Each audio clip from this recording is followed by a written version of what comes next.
population of Africa is set to almost double by 2050, raising fears that progress in fighting poverty and disease will be reversed. So, what can be done to ensure that poverty doesn't increase?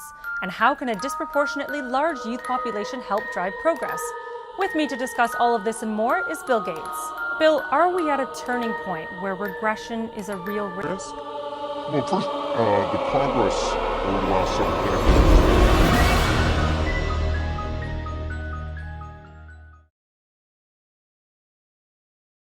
Hi guys, welcome back to the channel and thank you so much for subscribing. If you're new to this channel, please just subscribe. Let us get to 1,000 subscribers and also like and comment. It's very important for us to have likes and comments because it makes our content reach more people. Thank you. Today we want to talk about the Bill and Melinda Gates Foundation, which is giving Africa a prognosis or an insight of how it's important for us to safeguard our population rates in Africa. And they believe that if we increase human capital and the quality of our human capital, Africa will be a great nation with reduced population. They also talk about reproductive health and how it's supposed to be used to limit overpopulation in Africa. So the biggest question is, why is there an uproar about their involvement with the population? And we see comments like this, and this. However, this becomes a very interesting conversation because there are theories that are entangled within this whole Bill and Melinda Gates Foundation's involvement in Africa and why they're so interested in Africa. And a lot of people have been passing a bit of theories that suggest that this is a total wipeout of the continent because it's a threatening aspect of life where we have a big population which is young and a young population in Europe. So there was a judicial inquiry that happened, I think over 2 years ago, that was doing an inquiry of the biosphere and how it has been weaponized. And this particular clip came and it's quite worrisome. But before we play this video, I think, well, from a whole logical perspective, we need to look at things objectively before we become so subjective.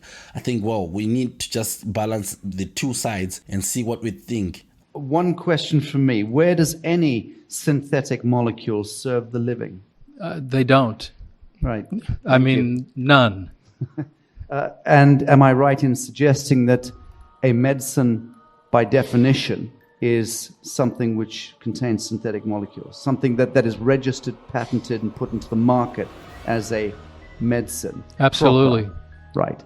So what I'm learning from you, Dr. Young, is that a quadrillion-dollar enterprise is at work amongst us, decimating, culling the human family. Intentionally, using synthetic molecules, which by design are cancer, AIDS, all of the bogeymen we could dream up. Yeah, it's for the purpose of sterilization and population control. There's too many people on the planet we need to get rid of. In the words of Bill Gates, at least 3 billion people need to die. So we'll just start off in Africa. We'll start doing our research there, and we'll eliminate most of the Africans because they're deplorable. They're worthless. They're not part of this world economy. So they have their rights taken away, and they're suppressed, and they're experimented. And the multilateral agencies and the health and regulatory so-called authorities and agencies appear in the main to have become weaponized and appear, I again use the word appear advisedly, we're not casting judgments here, we're taking depositions, listening to expert testimonies, appear to be weaponized and appear to be working in collusion against the living men and women of the soil. Is that a fair statement? It is. It's not a bacterial war. It's a systemic poisoning war, and they're using chemical warfare against all of us. This is This is deep. So according to him, the synthetic molecules are used to generate sterility, and he talked about how Africans are deplorable, how Africans are worthless, according to the words of the man. And I find it so disturbing, to find out how primitive it is for people to follow people who denigrate us to this extent. And he talked about how cancer and the HIV viruses are brought within these medications, and this is a huge plan, and it should worry us, because the whole idea of overpopulation and how it's being peddled and it's being preached about and talked about, it seems as if we are going beyond the numbers and the figures, which is so worrisome. Now we need to listen to what the president of Ghana then said about the issue of Africa being overpopulated, and he has a different view about that, and we are going to listen and see how it goes. So let's listen. That is how our population has risen from 14 million in 1986 to now more than 43 million. Population in 1986 was only 14 million, but it is now 43 million, and it will be 106 million by 2050. So don't worry about this population. I know some people are worried about population, but Africa has actually been underpopulated. So when you are worried about population, don't worry about Africa.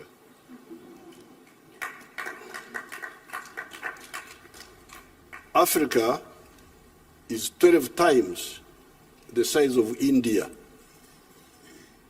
You can put India into Africa 12 times, and it will fit there. Until very recently, the population of India has been bigger than the population of Africa. It is only now that for the first time, the population of Africa has overtaken the population of India.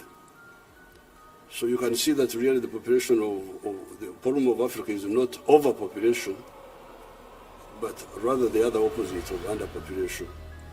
This population of Uganda, which has risen more than almost 4 times in 30 years, we have no problem with it. It's not such a big issue.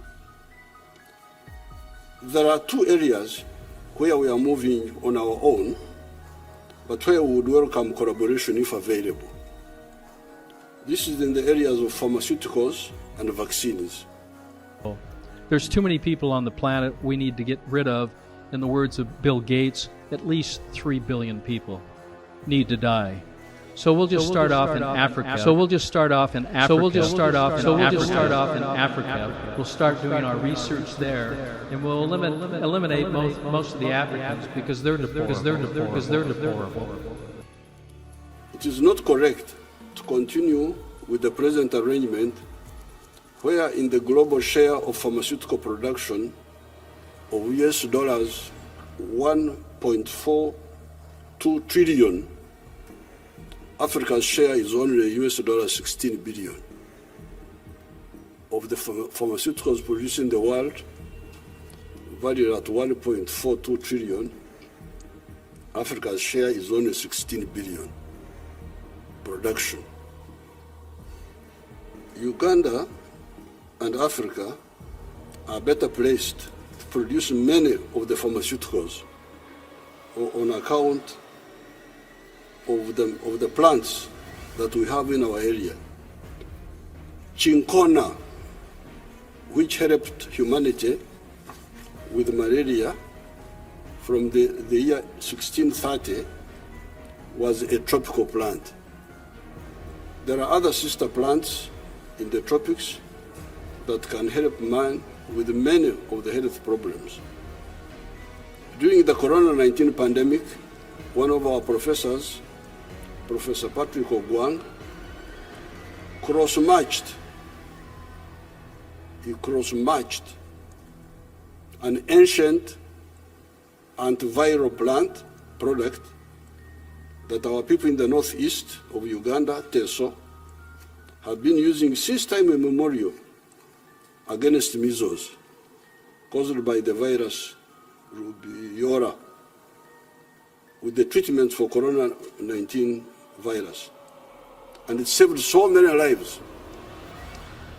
This professor from the village knowledge, traditional knowledge, his education about viruses and so on, when this virus came, we said, oh, but we have got something we use for the other virus, the measles. Let me try it on corona. And it just kicks it out. Uganda, with a population of 43 million, had 170,000 cases of corona-19, and we lost 3,632 people. You very well know what happened in other parts of the world. You know how many people died.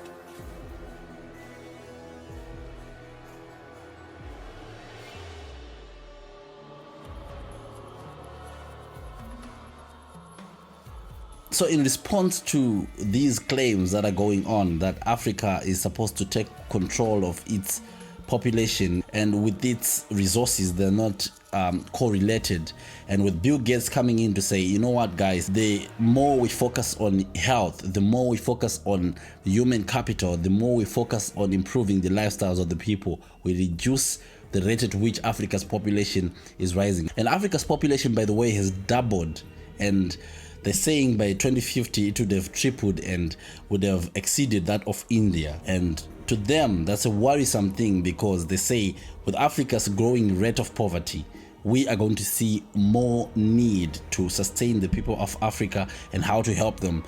So after this, we need to be very careful about how we take things from now, because you know these are billionaires we're talking about, and they have so much influence, and they've been doing a lot of philanthropy in Africa, helping the needy, helping a lot of people, even the times of the COVID-19 pandemic. But then some people will still question what is the intention behind this whole thing. It's a story for another day. Please don't forget to subscribe, like, comment. Please comment and like this video. You know what to do.